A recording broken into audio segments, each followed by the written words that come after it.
Iggy Pop. Jim Jarmusch.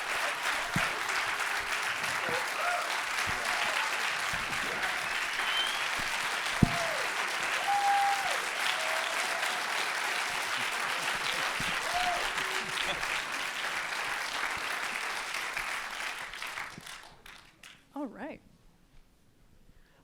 So I'll just start with a basic question. Jim Jarmusch, why did you feel the need to make this film now? Well, we didn't make it now. We started it like 8 years ago. Okay. And I started it because I was talking with Jim Osterberg, and we've known each other a long time. He knew I love the Stooges, and he knew a lot of things were going to be coming out over the next years about him, his life, his work. And he said, you know, if somebody were to make a Stooges film, I wish it would be you. And so we pretty much started immediately, like, yes, we're going to make this film. And what sort of, you know, a lot of this film is archival footage or things sort of found from other places, because there really isn't, you know, this is back in the past before everyone had a camera on them, so there's certain, you know, performances, let's say, or there's a limited number of photos of the Stooges performing. So to sort of fill in those gaps, you used a lot of, you know, found footage, old from wherever. What was sort of the criteria for that footage? Just to, you know, I love collage as a form throughout the whole 20th century, and mostly, you know, not cinematically necessarily, but so it's kind of a collage thing, because we had a lot of different textures of material from, you know, different formats. And also just to illustrate, you know, we had two fantastic editors, Afonso Gonçalves and Adam Kernitz, that edited this film, and there were things we wanted to just illustrate, and of course there's not footage of these things, and also to keep it very playful we wanted the film to sort of have the feel of the Stooges, you know, so it's funny, it's playful, it's wild, it's messy, it's a little rough. It's sometimes sophisticated, sometimes primitive. So kind of stylistically, we just kind of wanted to follow those cues, I guess. And I guess keeping that irreverence, or, you know, sort of, you know, telling this story but not being, you know, totally serious about it all the time. How did you, you know, doing these interviews, some of them are, again, older, some of them are new, how did you, I guess, establish that sense of trust with, you know, the remaining members, or just limit to actual people who were involved, as opposed to sort of going to experts or? Yeah, well, it's a celebration of the Stooges, you know? It's not Iggy Pop's whole life. That would take 15-hour film or something. And it is a celebration of the Stooges, so it's not a critical analysis of them. I didn't want music critics or other musicians, really. I just wanted it kind of intimate, the Stooges themselves, the real family of the Stooges, which included Danny Fields and Kathy Ashton. So I just wanted to keep it to them. And, you know, it isn't a groundbreaking piece of cinema, you know. It's intended to be a celebration of an incredible gift to music and to the world. And that's how I feel about it. I've said I think of it as a kind of love letter to the Stooges. And Iggy, so is it difficult to be asked about this sort of same period of your life over and over again, especially considering, like, you know, you were smoking pot, you were drinking a lot, you were doing different drugs? Do you have to sort of like do a little research and be like, well, what actually did happen? Revisit old interviews? You mean, is it hard talking about all this stuff? Yes. All the time is really a drag, except for when I spoke to him. Okay. That was the 180-degree difference. I wanted to be able to tell it to somebody who could understand it and also do something with it. I didn't know I felt that way until the process had finished, and it just occurred to me the other day, I had something I wanted to get out there, you know. And were there any anecdotes or stories that, you know, you saw in the film, you know, that didn't make it to the final cut that you wish had made it, or no? No. No. No. There was maybe, no. There's Fair there could have been such things, but by serendipity, there's a book. It's archival in its approach on the group that's coming out just about now, and it's got stuff like how messy my room was, that I'm so proud of that, you know, and just things like if you were a kid and you could make a really big mess, and now I can't, you know. I've got OCD like everybody else, and I get up in the morning, put everything in order, you know. Yeah, So, boy, not then. I love those pictures of your room. yeah, so, you know. Yeah, it's a cool book called Total Chaos. That's Third Man Records book division is coming out with in a few days, I guess. You know, it's funny what Jim said about the name of the group too, and following that. And I've been talking about the film with him for the last couple of weeks, and I'd never really thought about it, how influenced I was. It was Ron Ashton who, it was his idea. Basically, we'd been up all night taking LSD. And the guys just wanted to have fun and take LSD, but I was like, we got to get something done here. Let's think of a name for the group. So I was the diligent drag, and it was Ron who said, well, we'll just call it the Stooges, man, you know, and we'll be the psychedelic Stooges because we're all high.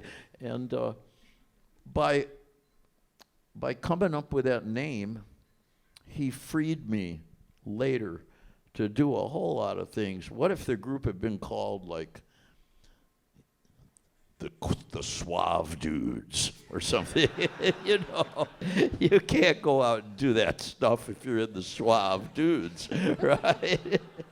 Yeah, So well, we talked the editors and Carter Logan, the producer. We were talking about this a few years ago. That really great rock and roll has to have what we call a stupid factor in it, you know.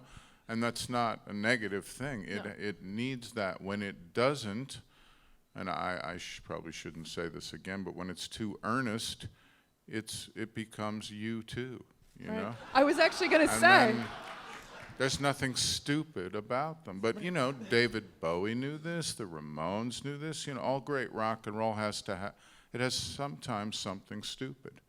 And the Stooges had a lot of lay a lot of stuff. that. No, I mean, that's why I asked earlier about, you know, sort of limiting it to, you know, people who were directly involved with the group, as opposed to, you know, having Bono in like his wraparound sunglasses be like, I almost crashed my car when I first heard this band. But anyway, and hearing how important. We're really laying it on poor Bono Yeah, now. sorry, Bono. I'm sure he's listening. I don't think he minds. So I guess, you know, I feel like this is, you know, like you said, this is sort of, you know, a love letter to the band. And I guess who is the ideal audience? Is it people who are just discovering the Stooges for the first time, or is it people who are, you know, dedicated fans who know these songs backwards and forwards? I don't know. I honestly, every film I've ever made, those of us making the film have considered it a film we would like to see, and we do not think about demographics. You know, it's like the Bill Hicks, the great comedian, had the routine about, oh, I see what they're going for. They're going for that anti-marketing market, you know? So that's kind of, we're going for the anti-marketing market. And I really don't know. Anyone who might love the Stooges, who does love the Stooges, The film was shown a few weeks ago at the Woodstock Film Festival, and they have several venues. One's in Woodstock, one's in Saugerties, one's in a town called Rosendale that I like. So Carter Carter went to the Woodstock one where it was a lot of hip audience, you know, and I went to the Rosendale one, and seriously, some of the people were like pumpkin farmers and stuff. And they all stayed for the Q&A, and they were really interested in it. And I'm just wondering, there are probably some pumpkin farmers in Rosendale now rocking to the Stooges. So, yeah, I don't know. It's for whoever might be interested. Absolutely. You know, now I know there's some record labels sort of doing reissues of, you know, rock music from around this time from Michigan, or, you know, specifically from Detroit. Have either of you spent time with that music or sort of familiarized? Like, I know Numeral Group has done some re-releases of, you know, sort of that garage sound from that era, or not really? What's the question? Like, Sorry. Shit. You know, like I spaced out. Current garage rock? No, or no, old like school from stuff? from that era, like from the late '60s. That Well, I have all my Lenny K nuggets on vinyl. I still refer to that's all incredible stuff. I don't know. There's a lot of, you know, great stuff from there. Okay. Well, there is like Blow Me by Fruit of the Loom. Yeah, we were in Detroit. Wow, only 3 days ago, and Jim Iggy was trying to remember a band that did a song called "Blow Me" back in the late '60s, and then in the Detroit audience were like, "Oh yeah, Fruit of the Loom," like they knew right away. I only saw them once, you know. Like, who are these guys? You know? It went, blow me, blow me, blow me, blow me, blow me. That was the hook. Yeah, and you said they wore like But it stuck seersucker in my head. suits and looked like, they like wore a young David Byrne or something. Yeah, they were very like early Talking Heads, but 20 years, you know, Fruit of the 10 Loom. years before. Yeah. interesting. Well, that's Detroit for you, you know. I'll turn it over to the audience. Does anyone have any questions? In the front, go ahead. I have a question. For years I wanted to know this. What was the most craziest band that opened for you during the early years of the Stooges? What's the craziest band that opened for you in the early days? It wasn't Fruit of the Loom. I'm trying to think who, if anybody did open for us or not. Right. I'm trying to think who was. I mean, you're pretty much looking at it here. You know, I can't. Can't really. Who? Alice Cooper. Nothing crazy about that. Yes, go ahead. In there. Is there any music today that you listen to that you feel like a band that really tapped into what you guys, freedom that you guys had back in the day? Is there a band now that really taps into what you guys were trying to do back in the day that you listen to? I feel a kindred spirits with a group called Death Grips from Northern California, and there's a duo in England, two guys just from where did these, they're from Nottingham, called Sleaford Mods. So I would say those two, but the spirit of the thing extends to Girl Pool. If you know of Girl Pool, they're just two little girls who don't try to push it too hard, but the songs all say something, and they're beautifully constructed, and they're different, and it's their thing, you know. So there are a lot of good people out there right now, more than ever. Peaches. Were you a Little Richard fan? Is he talking to me? Yeah. It's occupational, sorry. No, it's fine. Were you a Little Richard fan? Yeah, I was a big Little Richard fan, really, really big, and I can't shred like Little Richard, but there's a song called Shake Appeal on Raw Power, which is my attempt to hit that spirit.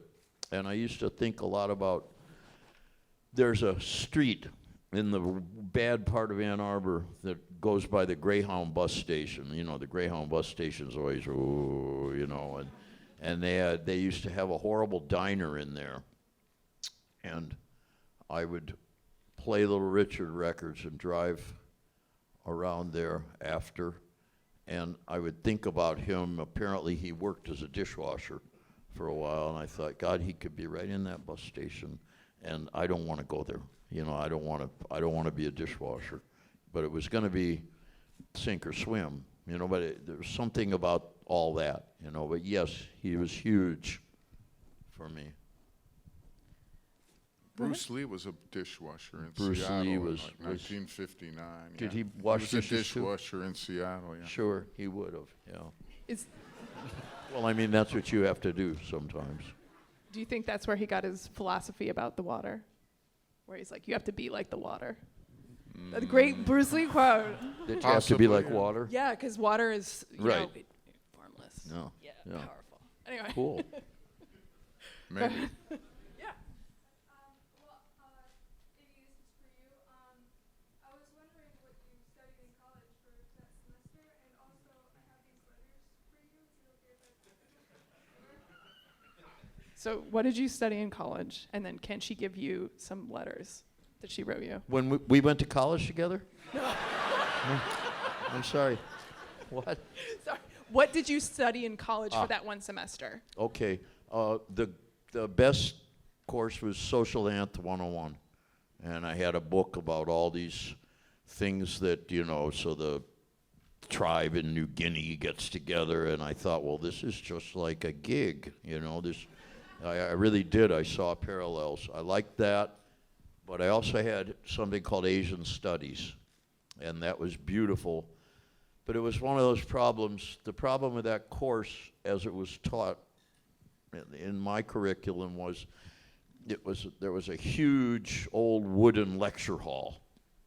It was cavernous, and the teacher was kind of mumbling like this, and if you don't get it, you stupid kids, fuck off. You know, they didn't transmit the knowledge so well, but the books were great. And at the U of M, where I went, they had a converted frame house that had been donated right on campus, and they called that the Kelsey Museum of Egyptology. And they did have, you know, they had mummies, and they had sarcophagi, whatever, and all sorts of great stuff. And they had a place called Fisher Hall where they had some really beautiful Japanese tapestries, that sort of thing. And there was a lot of wonderful information on that campus. And I saved my undergrad library card.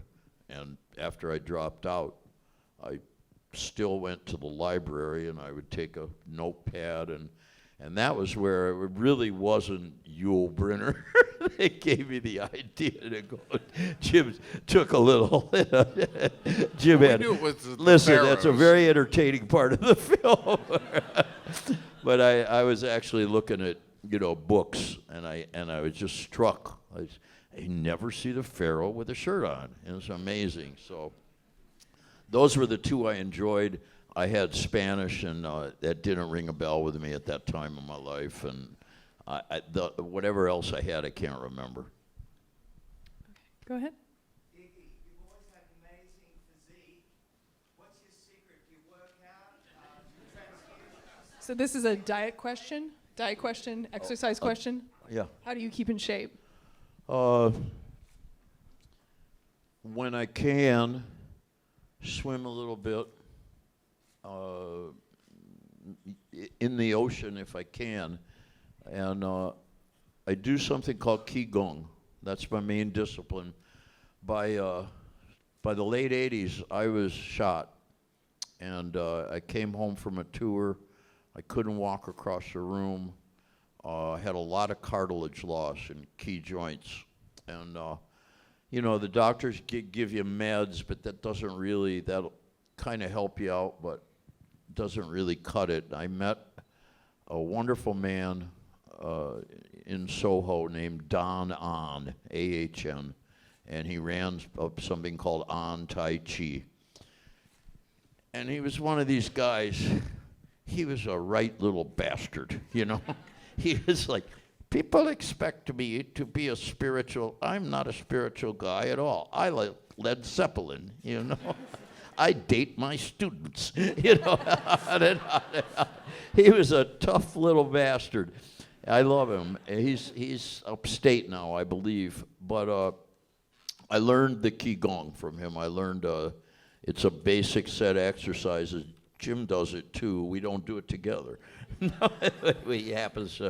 It's a basic set of exercises. It was developed by Taoist monks many years ago, and you do certain movements that imitate animals, and you try to breathe as hard as you can, way, way down into the bottom of your diaphragm, and that's the main thing that helps me in life.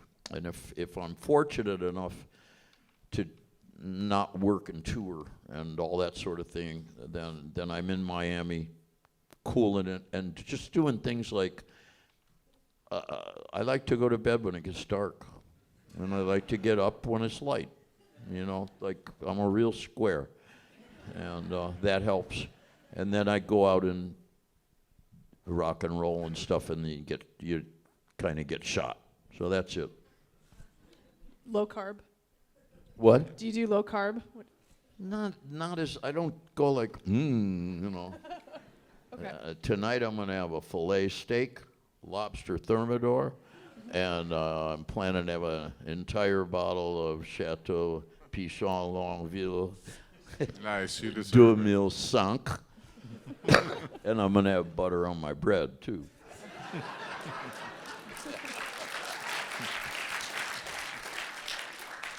Oh man.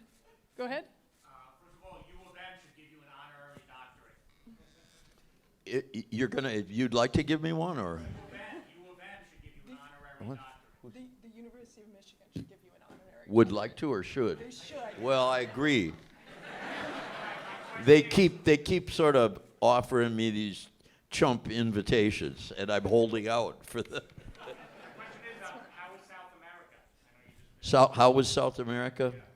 Was wonderful. Or just I was there for 2 weeks and played Bogota, Lima, Santiago, Montevideo, and Buenos Aires, and the people, the life there is a little harsher than our life economically and physically. People don't have the cushy things that all of us, including myself, have gotten to take for granted. Even the power grids don't light up the cities anywhere near as bright as New York City. It's not the same, but they have they have spirit. You can drive down the street in Bogota, and you'll see a good juggler, you know, and you can give him $1, or a good clown, things like that are kind of getting lost here, you know. So a lot of spirit, more modest surroundings, and each country has they have certain racial boundaries. There's the Criollo people, the whiter people, and then there are the people with a little more indigenous, and then there are people of African descent too, and they all have to figure out a way to get along. That's what I notice about it. Go ahead on the end. Do you still go to shows, like other rock shows? And if so, what's the last one that you went to that you enjoyed the most?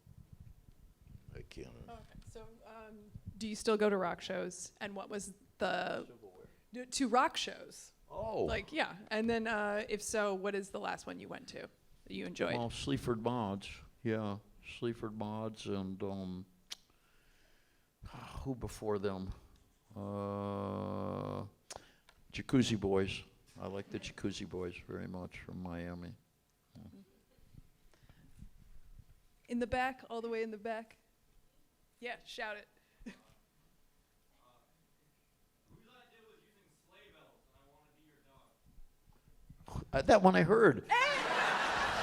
You said whose idea were the Sleigh Bells and I Want to Be Your Yes, Dog? yes. My idea. Excellent. All right. I was a percussionist in the in junior high and high school in the orchestra. I can read music for time value, but very little for note value, and so I knew about sleigh bells, and I also liked Pharoah Sanders, the great jazz musician, is really good with sleigh bells and gongs and percussion instruments. So I had the idea, thought that would sound great there, and expand the soul of the song. That was the idea. All right. We have time for one more right here. Go ahead. When was your first exposure to the Stooges music? When I was probably 16, I was 16 when the first Stooges album came out. I lived in Akron, and a suburb of Akron, Ohio, and that's the first time I heard the Stooges. An older brother of a friend had the first Stooges album. He had a Mothers of Invention album. He had, what else did he have? He had a Coltrane record. So these were all pretty unusual things for like high school kids at that time in Akron. So we got exposed. Never looked back after that. Well, on that note, thank you both for coming. This is excellent. Thanks, Violet. And thank you all for coming. Thanks. Thanks for coming to the movie.